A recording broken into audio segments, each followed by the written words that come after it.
Hola a todos y bienvenidos de nuevo. Hoy nos acompaña el profesor Richard Wolff, uno de los economistas más influyentes de nuestro tiempo. Así que, bienvenido de nuevo, profesor. Muchas gracias, Glenn. Me alegra mucho estar aquí. Así que, recientemente Trump advirtió que la pérdida del estatus dominante del dólar sería como perder una guerra mundial, para mostrar lo importante que es este estatus tan privilegiado. Sin embargo, también vemos ahora que Estados Unidos tiene una deuda de 37 billones de dólares. Eso es claramente insostenible, y para empeorar las cosas, se utiliza como arma a través de esta coerción económica masiva. Además, vemos que las reglas y la previsibilidad parecen haberse dejado de lado. China ha vendido más de 300.000 millones de dólares en bonos del Tesoro, algo sin precedentes. Y ahora se informa que el dólar ha tenido su peor año desde 1973. Es decir, desde que Nixon cerró la ventana del oro y desmanteló en gran medida el sistema de Bretton Woods.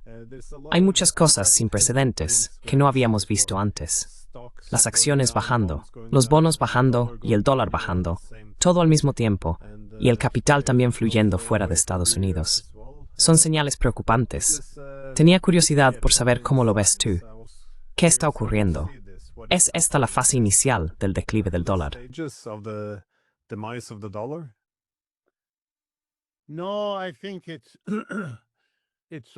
No, creo que está más bien en un punto intermedio. Este declive lleva ocurriendo ya algún tiempo, en primer lugar. En segundo lugar, todo lo que dice el señor Trump cambia tan a menudo y es tan producto del momento inmediato y de qué periodista, en qué situación, le está haciendo qué pregunta difícil. Probablemente tiene la mente puesta en el problema de Jeffrey Epstein, que le persigue aquí en casa y en todos los demás asuntos. Yo no tomaría mucho ejemplo de este hombre. Su función, y en eso se parece a la mayoría de los políticos estadounidenses hoy en día, es sobre todo distraer de las malas noticias. Y lo hacen de dos maneras.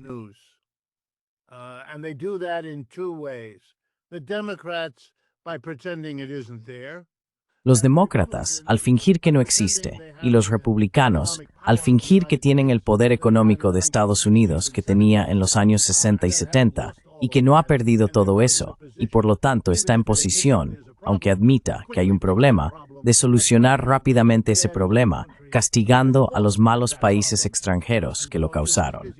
Así que, ya sabes, él está ocupado culpando y castigando, y actuando como si estuviera en posición de hacer mucho al respecto.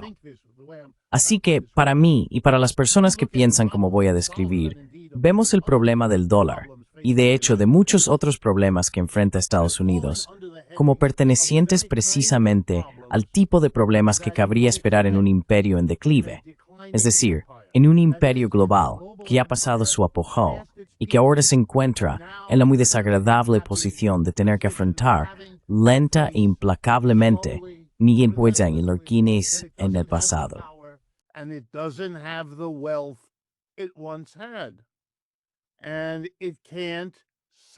Y no puede resolver estos problemas de la misma manera que lo hacía antes.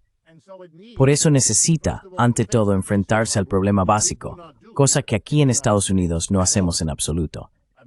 Quiero decir, si recuerdas el pasado noviembre, tuvimos unas elecciones presidenciales en las que los tres candidatos, Biden, Harris y Trump, no pronunciaron ni una sola palabra sobre un imperio en declive o sobre el declive del capitalismo estadounidense, porque su imperio ha desaparecido. Las mismas personas que podían, y de hecho miraban a Gran Bretaña, y decían que la triste situación de esa sociedad y de esa economía tiene mucho que ver con la desaparición del imperio británico. Pueden decirlo, pueden demostrarlo, pero no pueden permitir ni siquiera que se plantee la pregunta en relación con Estados Unidos.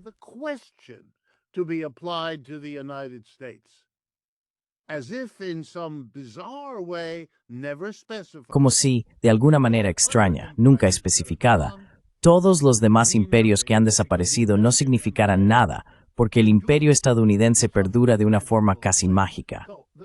Mencionaste Bretton Woods, ¿verdad? El dólar se convirtió en la moneda mundial después de que la libra esterlina británica y cualquier otra moneda aspirante fueran destruidas por la Segunda Guerra Mundial y no pudieran desempeñar ese papel. John Maynard Keynes había esperado preservar ese papel para la libra esterlina, pero su homólogo estadounidense, Harry Dexter White, dejó muy claro al señor Keynes que eso no iba a suceder, y así fue. El señor Keynes lo aceptó, porque básicamente no tenía otra opción. El dólar se convirtió en la moneda mundial. Estados Unidos producía la mitad de los bienes comercializados en la economía mundial. Estados Unidos tenía las armas nucleares. Puedo seguir.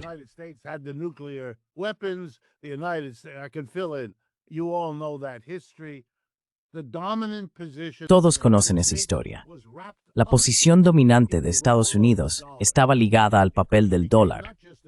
Rápidamente se convirtió no solo en la moneda en la que se evaluaba y realizaba el comercio mundial, también se transformó en una reserva junto al oro para respaldar las monedas de otros países, al ser mantenida en esa forma, como dólares en los portafolios de los bancos centrales de la época o en bonos del Tesoro estadounidense, que es el equivalente. Así que, en esa situación, cualquiera que reflexionara sobre ello habría sabido que este imperio no puede durar, no para siempre. Ningún imperio lo ha hecho jamás, pero ni siquiera por mucho tiempo, debido a la extraña situación de que los otros países que podrían competir estaban regresando de la destrucción de la guerra. Eso se puede lograr relativamente rápido, como nos demostraron tanto Alemania como Japón en los años posteriores.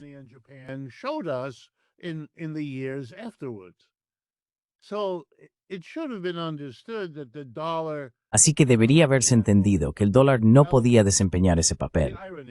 Bueno, la ironía, y si tuviera tiempo, lo explicaría con más detalle, es que esto ya ocurrió en los años 60. El oro fue repatriado, no querían dejarlo aquí. Todos conocemos esa historia, o deberíamos conocerla. Y luego Estados Unidos abandonó el patrón oro, básicamente para obligar al resto del mundo a tratar con el dólar.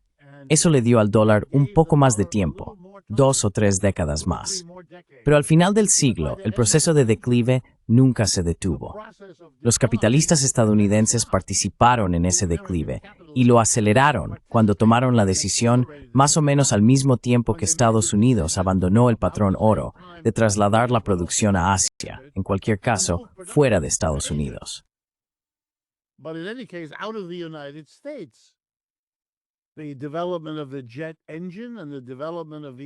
desarrollo del motor a reacción y de Internet hizo posible supervisar la producción con la misma facilidad en China que antes se podía en California, o en Sao Paulo, Brasil, como antes en Chicago. Así que, dado que los salarios eran mucho más bajos allí y esas economías estaban desesperadas por atraer empleos a sus países, las corporaciones estadounidenses vieron enormes beneficios y trasladaron cientos de miles de millones de dólares en inversiones al extranjero. Esto fue crucial para el desarrollo de la economía brasileña, la India y la China. Así que Estados Unidos, que por cierto, a veces le gusta atribuirse el mérito del desarrollo económico de China, y en parte lo merece. Quitárselo a los chinos es infantil, pero eso es lo que pasa por política en nuestro país.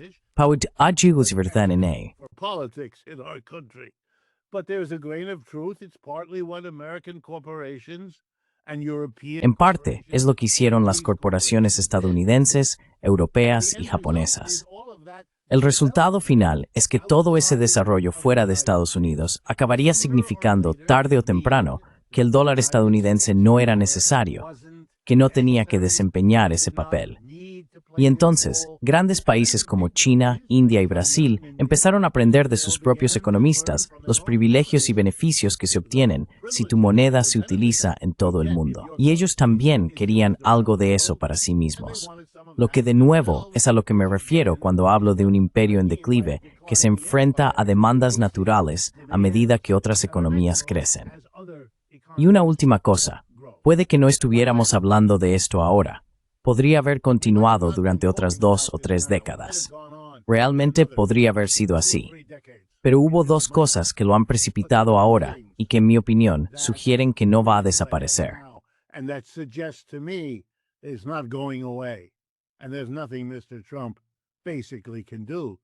Y no hay nada que el señor Trump básicamente pueda hacer al respecto. Lo primero es que los chinos y los indios están alcanzando a Estados Unidos. han encontrado una manera de lograr un crecimiento económico mucho más rápido que el de Estados Unidos. Lo que significa que el hecho de que los chinos estén alcanzando a Estados Unidos, algo que podría y debería haber llevado más tiempo en muchos aspectos, se ha comprimido en un periodo histórico mucho más corto. Los chinos están literalmente descubriendo cada día lo que su enorme situación industrial les permite hacer. Eso acelera el declive del dólar más allá de lo que creo que podría haber sido de otro modo.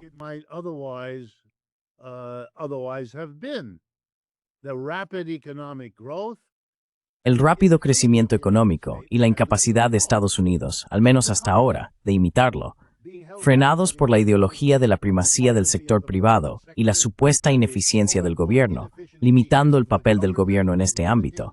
Aunque esto se contradiga con otras cosas que Trump está haciendo, él es republicano.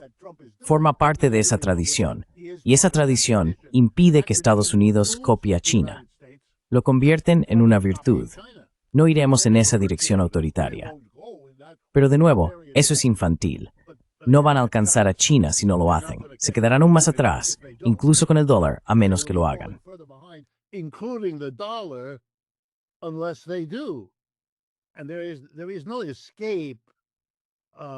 Y no hay escapatoria de esa situación. Y finalmente, lo otro que hizo que todo fuera más rápido es esta guerra en Ucrania, que no se podía prever, o tal vez sí se debía haber previsto, y yo no lo hice, y la mayoría de los economistas que conozco tampoco. Pero esa guerra ha provocado una aceleración rápida de todo el fenómeno BRICS. Y una de las ideas de los BRICS siempre ha sido no necesariamente eliminar el papel global del dólar. Eso realmente no es relevante. El dólar seguirá siendo importante mientras Estados Unidos siga siendo un actor tan grande en la economía mundial como lo es todavía. Pero disminuirá, eso seguro, y los BRICS son una consecuencia de lo que está ocurriendo.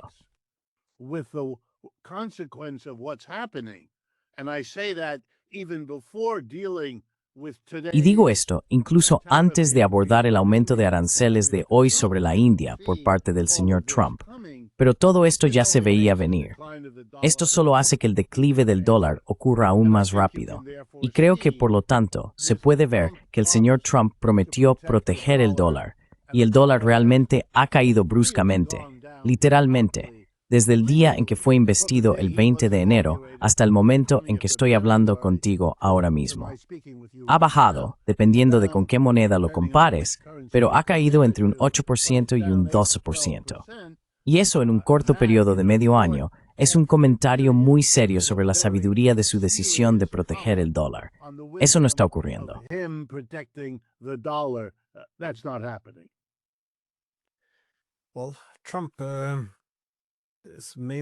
Bueno, el principal objetivo de Trump, sin embargo, era revertir parte del declive relativo de Estados Unidos, ya que el resto del mundo también está alcanzando su nivel, y el sistema del dólar y la arquitectura económica centrada en Estados Unidos parecen haber tenido ya su momento de esplendor.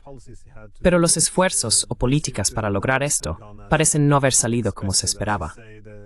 Como dices, los aranceles, que podrían, si se usaran con cautela y en cooperación con otros estados, funcionar de modo que pongamos aranceles a esto y vosotros a aquello, permitiendo que todos desarrollemos nuestras industrias estratégicas. En cambio, no se armonizaron con una política industrial.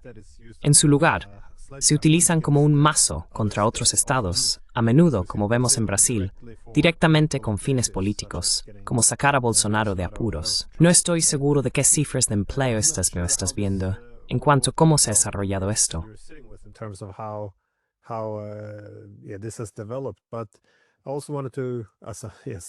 Pero también quería hacer una segunda pregunta y colarla aquí. Una de las fortalezas de Estados Unidos, aunque sus finanzas estén en declive, es la tecnología. Estados Unidos y China son los dos gigantes tecnológicos en este ámbito. Pero en la competencia directa vemos que los chinos avanzan rápidamente. Tienen, creo, un mejor control de la cadena de suministro. Obtienen todo desde las minas, los minerales raros, el procesamiento, hasta el producto final. Algo de lo que Estados Unidos no necesariamente disfruta. Vemos la energía, que es necesaria para mantener los centros de datos en esta revolución de la IA. Los chinos tienen la infraestructura mejor controlada. Han pasado décadas construyéndola. ¿Cómo evalúa los esfuerzos de Trump para darle la vuelta a toda esta situación? Quizá rebajar a los chinos un par de peldaños y al mismo tiempo revertir el declive relativo de Estados Unidos.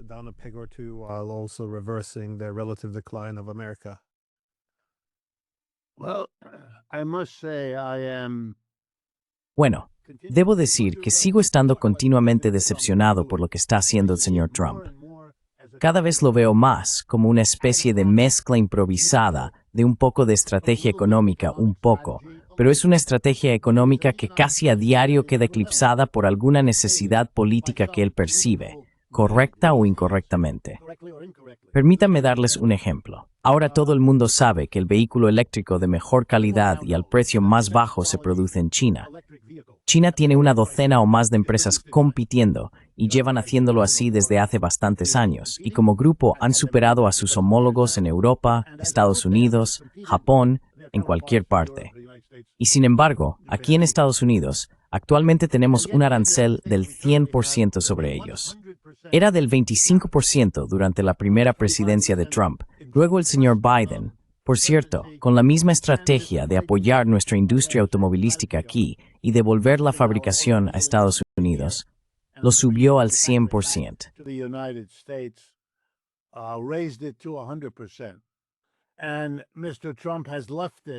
Y el señor Trump lo ha mantenido al 100%, incluso mientras negocia con China sobre otros aranceles. Bien, el resultado es que en Europa se pueden ver automóviles BYD por todas las carreteras. En Estados Unidos nunca he visto uno. Nadie los compra. No hay concesionarios, no hay sistema de reparación, no hay infraestructura y no hay negocio. Bien, déjame explicar por qué esto parece bueno. Porque les dice a los estadounidenses, como hicieron tanto el señor Trump como el señor Biden, vamos a proteger a los trabajadores del automóvil.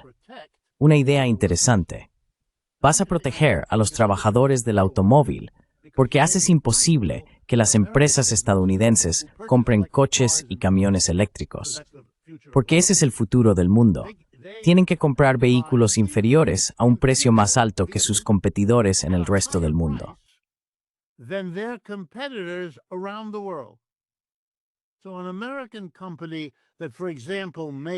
Así que una empresa estadounidense que, por ejemplo, produce libros, como este libro aquí, cuando compra coches y camiones para su personal, no puede comprar el camión más barato y mejor del mundo. Tiene que comprar un vehículo inferior a un precio más alto. Ahora bien, soy economista y sé que lo que acabo de decir supone una desventaja competitiva para los empleadores estadounidenses en comparación con sus competidores extranjeros, porque los competidores extranjeros están comprando coches y camiones de BYD. Así que sí, se están salvando empleos en General Motors, Ford y Toyota aquí en Estados Unidos porque no enfrentan la competencia china. Pero, ¿se está protegiendo la manufactura estadounidense en general? En absoluto. Yo diría que se la está destruyendo. Y cuanto más tiempo continúe esto, más y más el resto del mundo aprenderá a arreglárselas sin comerciar con Estados Unidos.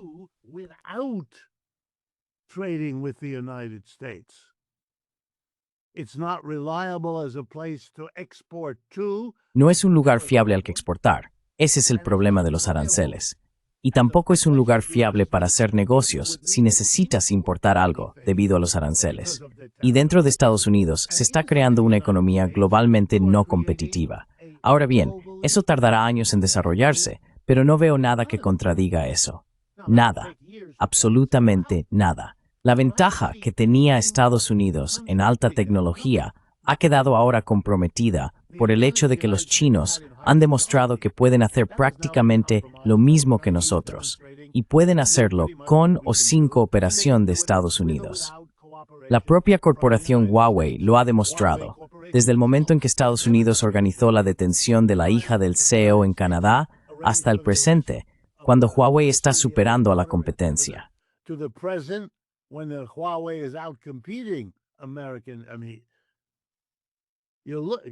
Quiero decir, lo estás viendo junto con los resultados.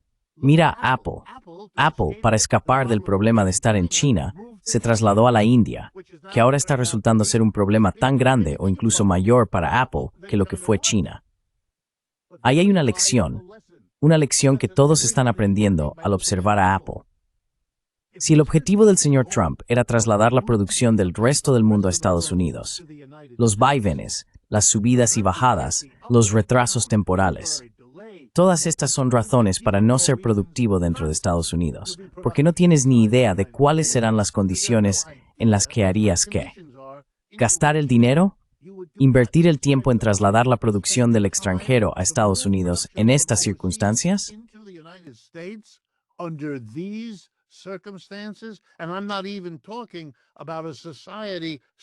Y ni siquiera estoy hablando de una sociedad que se está dividiendo, en la que la mitad del país ve al señor Trump y su programa como una especie de fascismo. Esa palabra se está utilizando con tanta frecuencia ahora que debería preocupar a cualquier director ejecutivo responsable a la hora de mudarse. Para mí, esto tiene tanto sentido como tomar una gran decisión de reubicación para ir a Ucrania. ¿Qué? Nadie es tan estúpido, y no creo que veas al señor Trump ni siquiera hablando de trasladar la producción aquí, porque incluso los pocos ejemplos que puedes señalar, si los miras de cerca, son muy poco sólidos.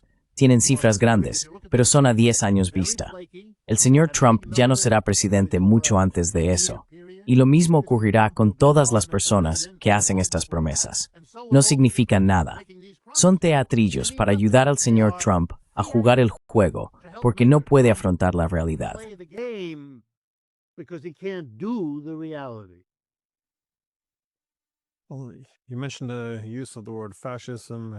Mencionaste el uso de la palabra fascismo y una sociedad profundamente dividida.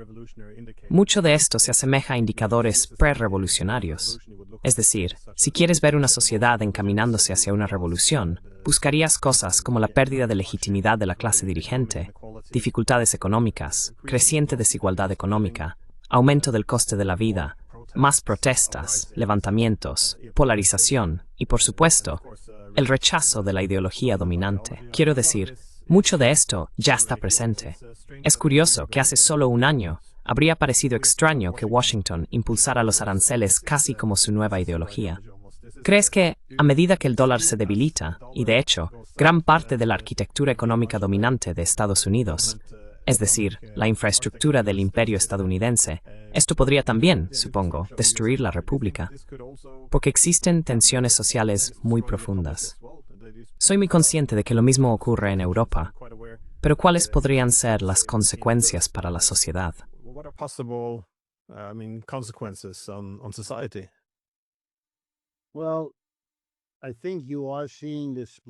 Bueno, creo que estás viendo la división.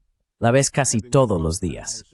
Me ha sorprendido, como supongo que a ti también, Glenn, el movimiento explícito del presidente junto con su gobernador de Texas para redistribuir distritos de manera que puedan derrotar a los demócratas y conseguir suficientes escaños para mantener el control del Congreso.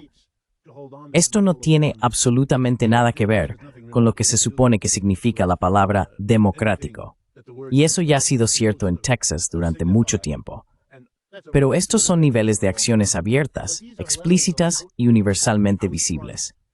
El Partido Republicano de Missouri ha anunciado que podría hacer lo que han hecho los republicanos de Texas, así que esto podría convertirse ahora en un juego. El gobernador de California ha dicho que si Texas hace eso, entonces él lo hará a la inversa contra los republicanos en California.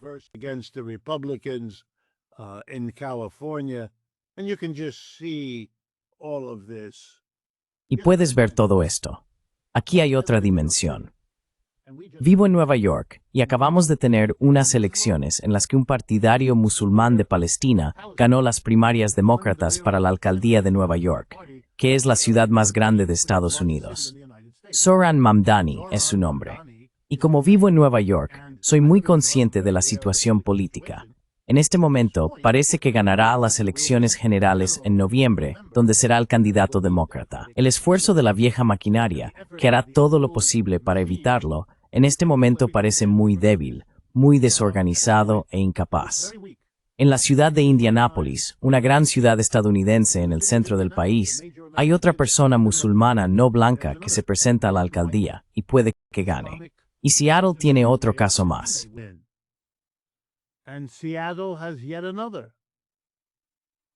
Now they are still working inside the Democratic Party. Ahora bien, ellos siguen trabajando dentro del Partido Demócrata, y esa es una decisión significativa que han tomado. Pero puedo asegurarles que cientos de miles de ojos en Estados Unidos están observando con enorme interés lo que Corbyn y Sultana están haciendo en Gran Bretaña al haberse separado.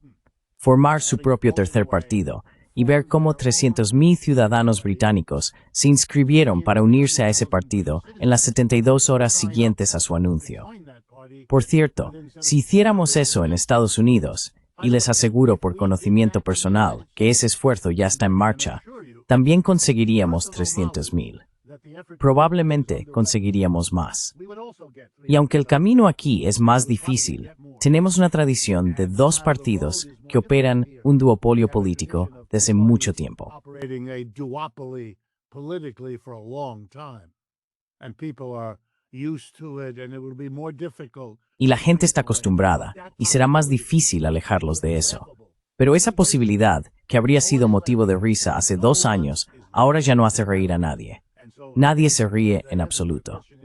Así que creo que la respuesta a tu pregunta es sí, hay muchas señales. Aún no hemos llegado a ese punto. Todavía no somos un país fascista. Pero cuando la gente empieza a hablar como lo hace, y cuando ves la estrecha alianza entre Trump y Netanyahu, entonces empiezas a darte cuenta de que estamos en una situación muy seria.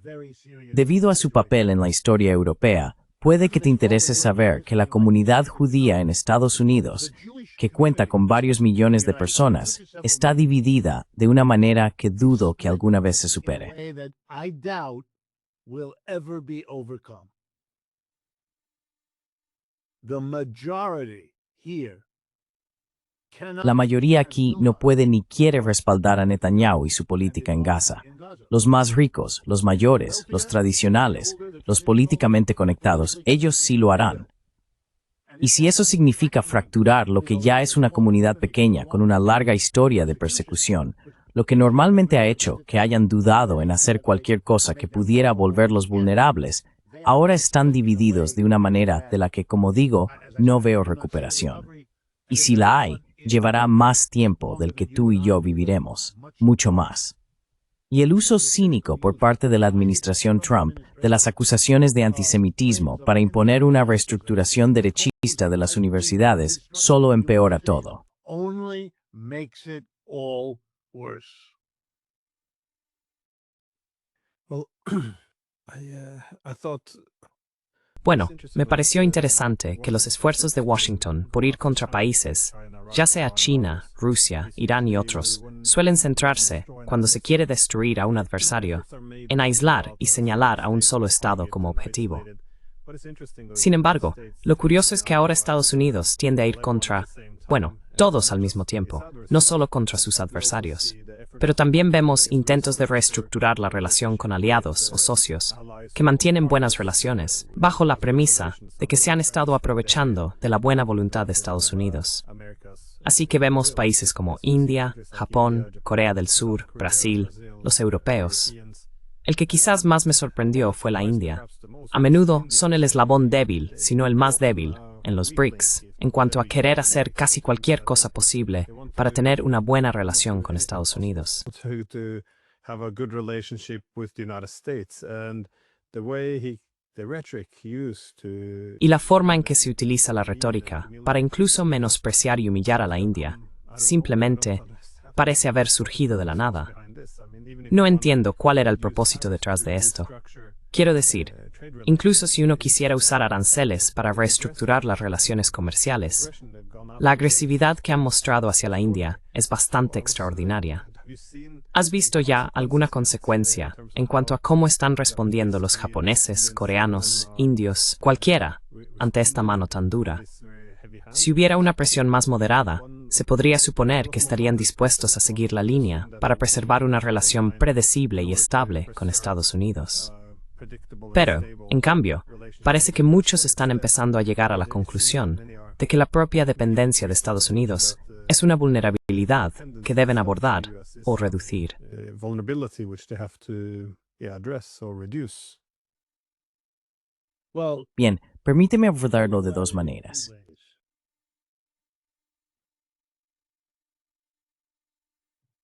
the history of the United States. La historia de los Estados Unidos. Permítanme empezar así.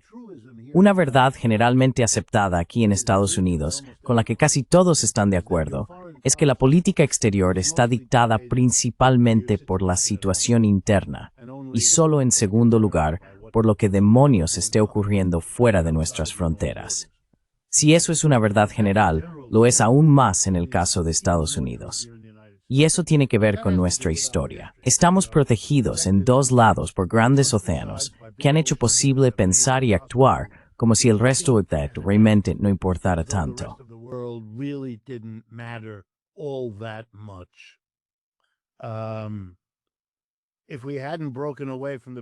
Si no nos hubiéramos separado del Imperio Británico, eso podría haberse mitigado, pero lo hicimos, y por tanto, no fue así.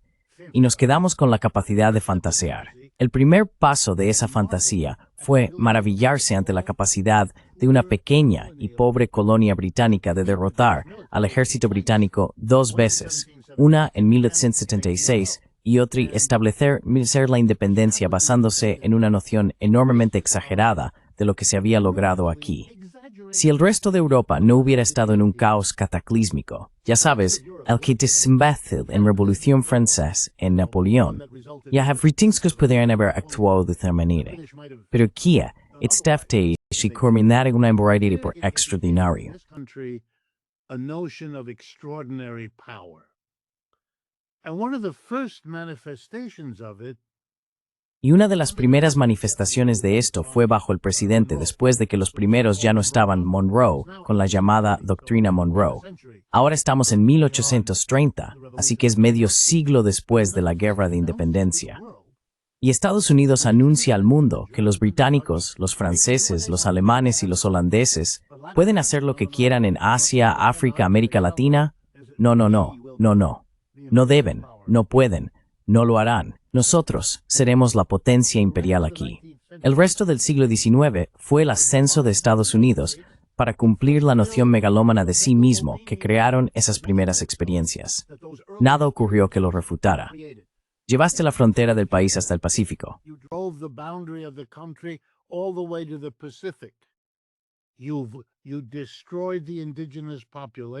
Destruiste a la población indígena mediante un genocidio masivo de proporciones realmente enormes. Nadie te detuvo. Nadie siquiera te frenó. Incluso superaste la guerra civil. Obligaste al sur esclavista a subordinarse al norte capitalista. Y luego creciste de manera espectacular hasta llegar a la Primera Guerra Mundial, donde todos los viejos poderes de Europa demostraron ser más débiles que tú, ratificando así un nivel de poder y dominio que era irreal. Siempre lo había sido, pero que ahora contaba con un siglo de refuerzo. Y sí, la guerra lo ralentizó un poco. Perdimos a bastantes personas, nada comparable a los europeos, pero algunos. Nos volvieron a frenar en la Segunda Guerra Mundial. Pero cuando terminó la Segunda Guerra Mundial, la misma locura, que nunca se había ido, pudo expresarse de nuevo.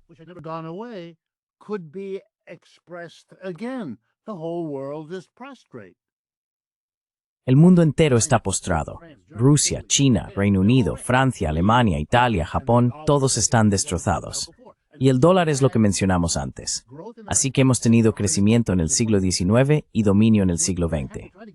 Lo que tengo que intentar transmitir a la gente es que por primera vez, la idea de que estamos en la cima y somos dominantes está siendo cuestionada aquí. Millones de personas ya no lo creen, dudan, desconfían. Yo diría, siendo franco, twistives de población empieza a darse cuenta, uno más, otros menos, que ese poder puede llegar terminado.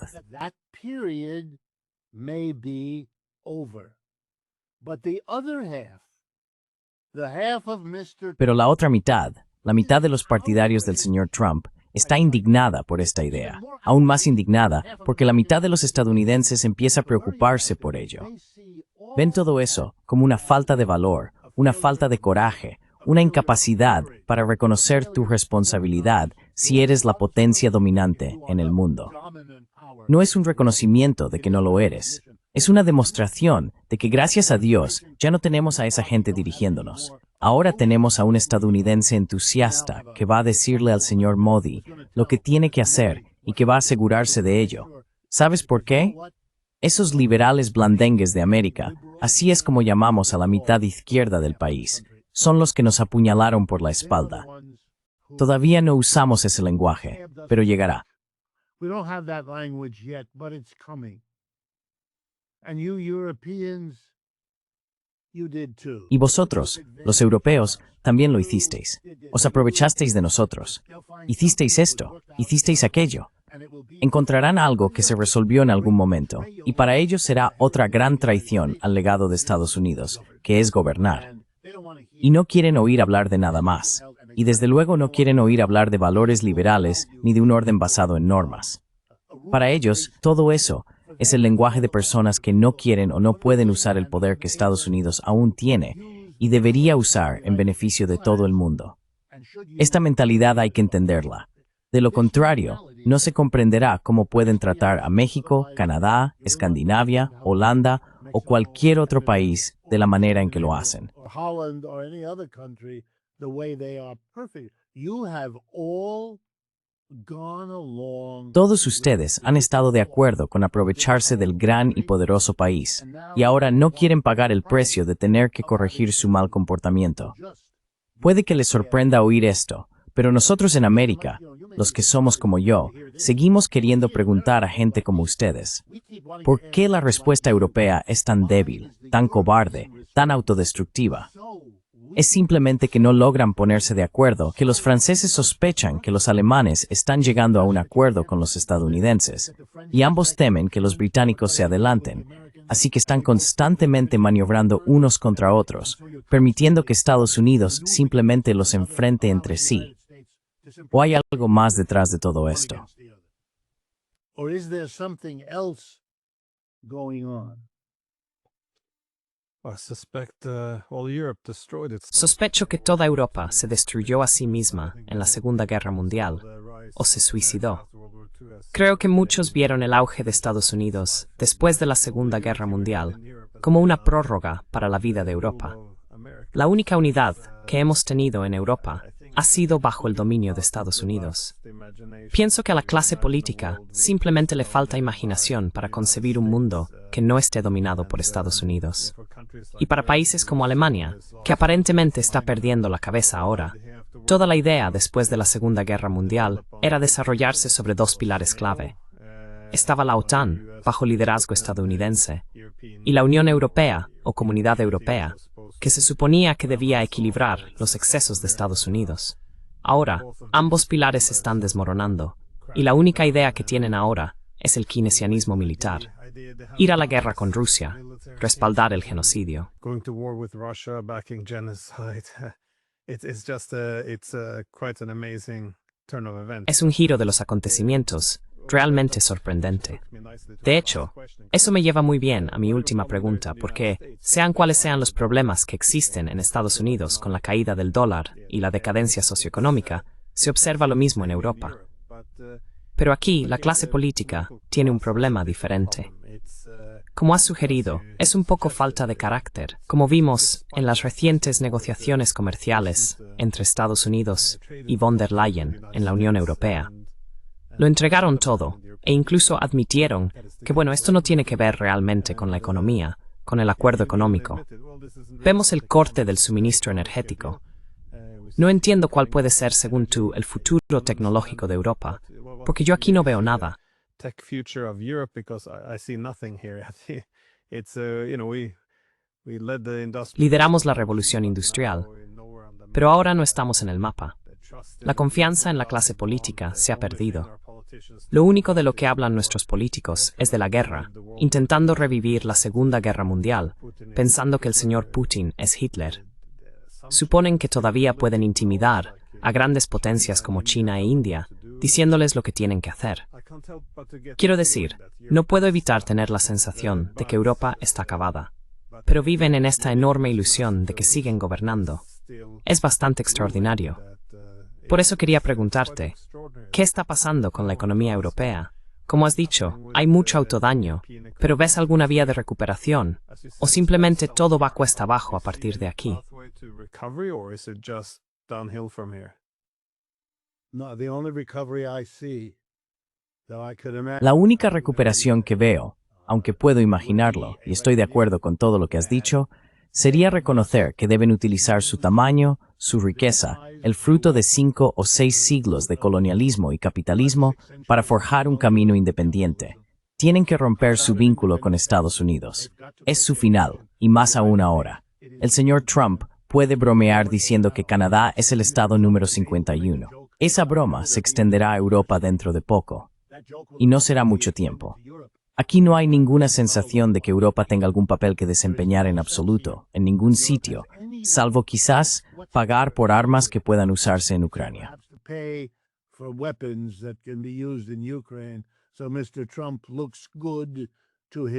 Así que el señor Trump queda bien ante su base porque no está gastando dinero de los contribuyentes estadounidenses en la guerra de Ucrania, algo que el contribuyente americano ya no quiere hacer, sino que está gastando dinero europeo. Y si los europeos permiten esto, noté que el señor Merz, cuando impulsó su programa de bonos, habló del impulso a la economía alemana, pero ahora dice que van a comprar armas estadounidenses. Para mí es algo que no tiene sentido. Si no compras las tuyas propias, entonces, ¿qué estás haciendo? ¿En qué te vas a convertir? En un puesto avanzado del ejército estadounidense, un lugar para almacenar misiles antes de enviarlos a Ucrania o a donde sea. No vais a derrotar a los rusos.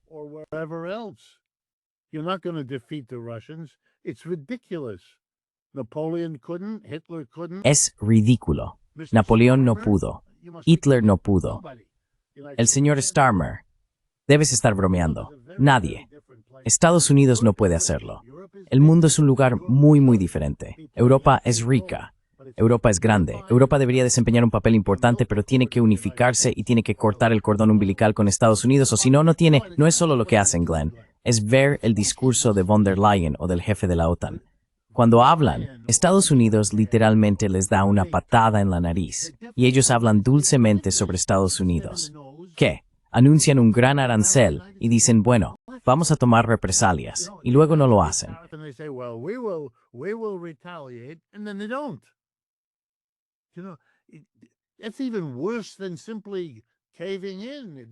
Es incluso peor que simplemente ceder.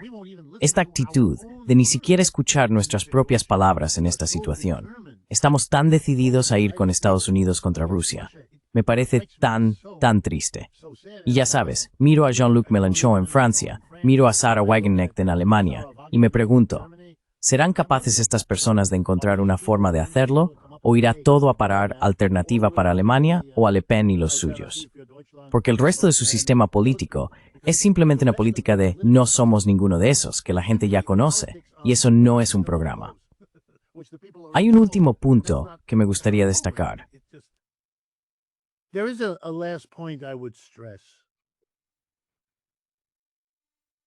For a number of technical reasons, Por varias razones técnicas, la consecuencia de declarar la guerra económica al mundo entero, que es la política del señor Trump, con aranceles, con acuerdos comerciales, con sanciones, todo eso forma parte de lo mismo.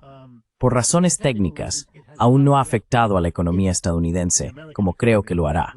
Por supuesto, puedo estar equivocado, pero llevo toda mi vida adulta observando la economía de Estados Unidos.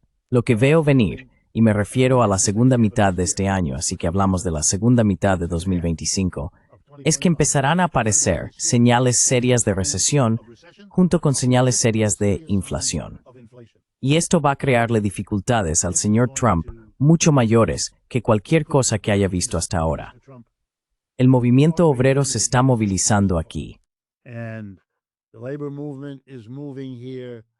The political climate is not El clima político no le favorece.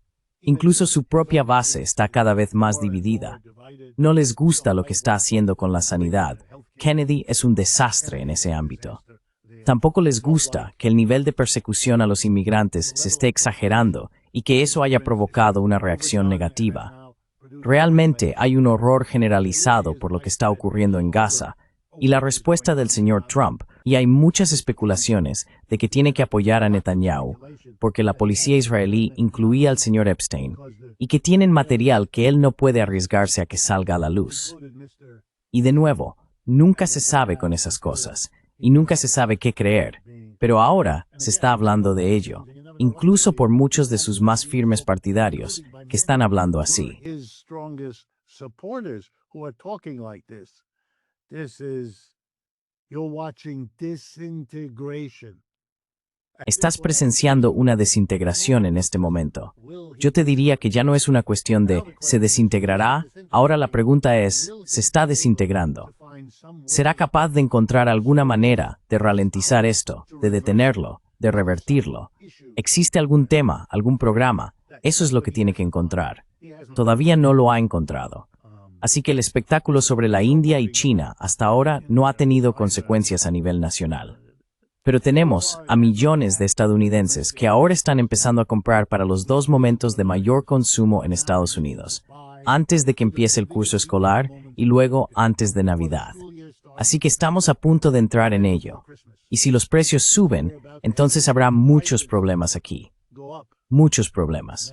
There'll be a lot of trouble here. Lot of trouble. Oh, Professor Wolf, thank you so Profesor much for your Wolf, time. muchísimas gracias por su tiempo. Y 2025 va a ser un año interesante. Así que de nuevo, gracias. So, thanks. Vivimos tiempos interesantes. Interesting times. Sadly. Lamentablemente sí. Cuídate. Yeah.